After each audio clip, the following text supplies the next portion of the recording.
This is part 2, so about halfway through, of the build of my Tamiya Honda Dax 125 motorcycle. This is, of course, the BG Appreciation Group build put on by Mutt Modeler and Jeff's Model Garage. I've painted the bike in Signal Yellow and then sprayed a very light coat of Tamiya Clear Pearl, followed up with 3 coats of Mr. Super Clear Gloss. Sanded that, or wet sanded that rather, very lightly just to knock off any of the high spots, and then polish that out very lightly. And then after that, as you can see, I've put on the emblems. I guess that's what you call them. Those are decals, but they actually are on little plastic pieces that are inset. And then after that, well, before I put them on, rather, I sprayed them with, again, Mr. Super Clear Gloss to give them a little bit of a buttonized, I don't even know how you say it, but give them a little bit of a button look, and then I glued them on. One of the things I wanted to try was a little bit of a custom look, so when I rode super bikes and sport bikes, one of the things we did was called doing a fender elimination. And there used to be these plastic fenders that they put the license plate on and the turn signals, and they would hang down from the rear fairing. When we did that, we would take the turn signals and the license plate and either shove them up underneath the fairing, or we would take the license plate and put them down by the swing arm, and it would get rid of this ugly plastic fairing. So I've kind of done the same thing here. So to get used to kind of customizing something, I took the brake light and turn signals and recessed them down into the fender and then slid them back as far as I could, and then used the U-Pole Dolphin 1K putty and molded it into the fender just to try to give it a little bit of a customized look. So this is going to look a little different than your standard Dax 125. Also following up with a little bit of paint detail here. I think that might be semi-gloss black we're looking at with the Tamiya LP lacquers. And of course, no build is complete without me messing something up. So what I'm doing here is there's this little piece that requires the tubing that they give you. This is going to be the spark plug wire, and there's a little nub that it attaches to. Of course, I snapped that off, so now I'm having to, in its place, make a pin for the spark plug wire to attach to. So that's what you see me here, fixing my mistake. I had to figure out what size brass rod would fit inside the tubing for what would be the spark plug wire, and then drill that out with my little pin vise.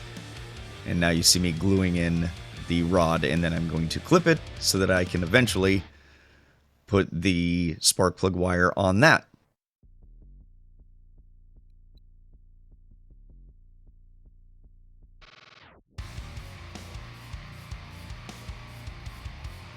And now one of the things that I found out that I like about the least in this kit is using screws to try and attach things. So I've got the motor pushed in there, it was a tight fit, and then using screws to secure it.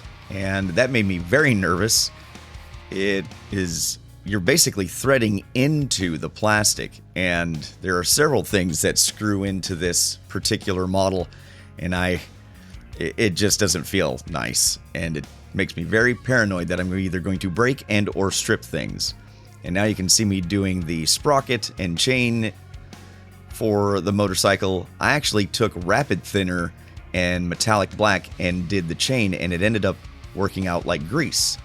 I sprayed the wheel of both wheels in Splash's gunmetal, and then I did Splash's rubber black for the tire, and now you see me use matte varnish on the sidewall.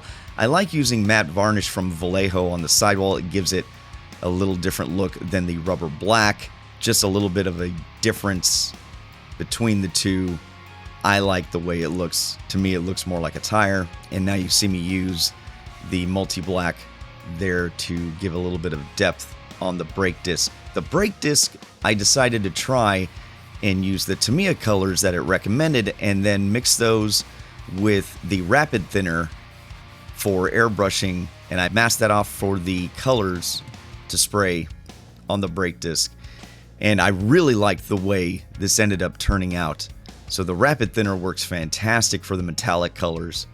And you can see me just trying to give the brake disc a little bit of depth. Here we are trying to now put the kickstand on with that wonderful screw. Makes me very paranoid.